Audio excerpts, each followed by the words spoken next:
Close your eyes and imagine this. You wake up in a city of smoke and timber, where the air smells of sweat, straw, and coal fires. There is no shower waiting, no soap, no clean water on demand. And the last thing you would ever want is a hot bath. Because in medieval England, bathing too much wasn't healthy. People believed it could kill you. In the biting chill of a medieval English morning, the routine begins not with the roar of a faucet, but with the quiet, shivering splash of water from a simple basin. For the average citizen in 14th century London or a drafty manor in Yorkshire, the idea of submerging one's entire body in a tub of hot water is alien, even reckless. Instead, the day starts with a dry wash. You would stand by your bedside, perhaps on a floor strewn with rushes that haven't been changed in months, and dip a piece of coarse linen into cold water to wipe your face and hands. This is the extent of the water you will likely touch today. The medical authorities of the time, shadowed by the terrifying specter of the Black Death, preach a grim warning. Hot water opens the pores. To them, a pore is not a way for skin to breathe, but a breach in the castle walls of the body, a gap through which the miasma, the deadly pestilential air, can enter and rot you from the inside out. Thus, a layer of grime is not seen as filth, but as a protective sealant, a shield against the plague. If you are of the aristocracy, your hygiene relies almost entirely on the purifying power of your linen undershirt. This is the great medical cheat code of the era, the belief that high-quality white linen acts as a biological sponge. The theory goes that as you sweat, the linen draws the impurities and toxins out of your pores and locks them into the fabric, effectively cleaning the body without the need for dangerous water. A nobleman might change this shirt 3 or 4 times a day, believing that the fresh, crisp fabric is scrubbing him clean, even as his skin remains untouched by soap. This belief is so pervasive that displaying the bright white edge of a linen shirt becomes a status symbol, a public declaration that you are wealthy enough to be clean without getting wet. Meanwhile, dental hygiene is a gritty, painful affair. You don't reach for a toothbrush, but for a rough linen cloth dipped in a harsh mixture of ground salt, crushed bone, or herbs. You scour your teeth with this abrasive paste, hoping to scrape away the yellowing decay. If a tooth begins to rot, there is no gentle dentistry. The pain is blamed on a toothworm gnawing at the root, and the solution is often a pair of pliers in the hands of a barber surgeon with no anesthesia to dull the scream. The resulting smile of the era is rarely white, often gaps-filled, and always guarded. The air around you is thick, not with the scent of washed bodies, but with the heavy, cloying perfumes of musk, rosewater, and spices, applied liberally to mask the unavoidable biological reality of a population that lives, sleeps, and works in its own unchanged skin. If the lack of bathing is a quiet personal struggle, the management of waste in medieval England is a loud, overwhelming catastrophe that assaults the senses from miles away.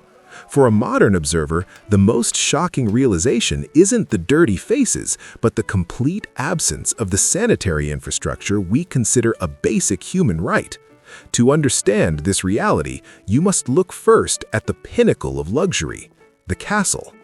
Here, the bathroom is known as a garderobe, a euphemism that literally translates to wardrobe. It is little more than a stone bench with a hole protruding precariously from the castle wall, suspended over a stagnant moat or a massive cesspit far below. There is no water to flush away the evidence. Gravity is the only mechanism at work here. In the heat of summer, the updraft from the pile accumulating at the base of the castle walls is so potent it can make your eyes water. Yet, in a bizarre twist of medieval ingenuity, this stench serves a practical purpose. You would often find the nobleman's finest velvet robes hanging inside this very toilet chamber. Why? Because the pungent ammonia fumes rising from the human waste are powerful enough to kill the fleas and moths that plague their fabrics. The toilet is quite literally the fumigation chamber. Step out of the castle and into the cramped, suffocating alleyways of a city like London, and the situation turns from uncomfortable to logistically terrifying. The common people do not have the luxury of a moat. They rely on communal latrines or simple wooden buckets that are emptied into fast-filling backyard pits, or all too often, the open gutter. This city is a living organism that produces more filth than it can consume, and it relies on a shadowy class of men to keep it from drowning. These are the gong farmers. They are the unsung, tragic heroes of medieval sanitation, bound by law to work only under the cover of darkness so that the polite society is spared the sight and smell of their labor. Their job is the stuff of nightmares. They descend into the suffocating blackness of the cesspits, often wading waist-deep in human excrement to shovel out the city's waste by hand. It is a lethal profession. The fumes in these enclosed, rotting spaces can be concentrated enough to kill a man instantly, suffocating him in the very filth he is trying to remove. Above ground, the battle is fought with strict laws that are almost universally ignored. While muckrakers are employed to scrape the streets, they are fighting a losing war against a tide of debris. The true street cleaners are the pigs. Animals that roam freely through the towns, acting as living garbage disposals that eat the refuse and food scraps thrown from windows. But while they solve the food waste problem, they leave behind their own droppings, adding to the layer of muck that coats the cobblestones. The result is an atmospheric cocktail so potent that travelers describe the smell of a medieval city as a physical blow. It is a mix of rotting straw, animal waste, and the sharp chemical bite of the tanners who collect urine and dog feces to cure leather in open vats. In this era, you don't just see the city, you inhale it. The final piece of this gritty puzzle answers the question that plagues every modern mind when looking back at history. Without toilet paper, what happens when the deed is done? The answer reveals a reality that is as harsh as it is abrasive. In a world before soft tissue, the act of cleaning oneself is a tactile negotiation with nature. If you are wealthy, you might be lucky enough to use soft wool or scraps of linen, sacrificing fabric for comfort. But for the vast majority of the population, the peasant in the field or the tradesman in the town, the solution lies in whatever is within arm's reach. Moss, broad leaves, hay, and straw are the standard tools of the trade. It is a cleaning experience that is simultaneously scratching and hygienically questionable, often leaving behind as many problems as it removes. The Romans once used a sponge on a stick soaked in vinegar, but even that modest technology has been lost to time, replaced by these cruder, more painful methods. This lack of proper sanitation creates a biological feedback loop that defines the human condition of the era. Because hands are rarely sterilized and wiping is ineffective, the population lives in a constant cycle of reinfection with intestinal parasites. It is a grim fact of life that almost every adult you meet, from the blacksmith to the bishop, is carrying worms.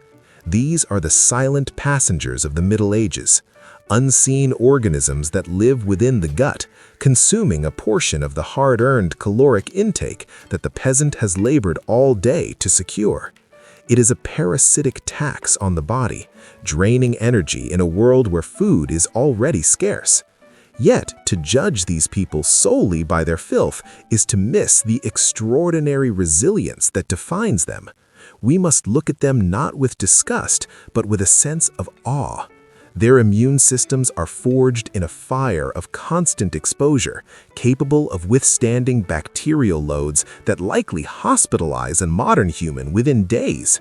They are not indifferent to their suffering. They fight back with the only weapons they have, a deep knowledge of herbal medicine and natural disinfectants like vinegar and alcohol. They are not dirty by choice. They are constrained by the hard technological limits of their time. When we look back at the shadowed cathedral cities of medieval England, we shouldn't just see the lack of showers or the moss used in place of paper. we should see the immense effort it took to carve out a civilization and maintain dignity in the face of biological chaos.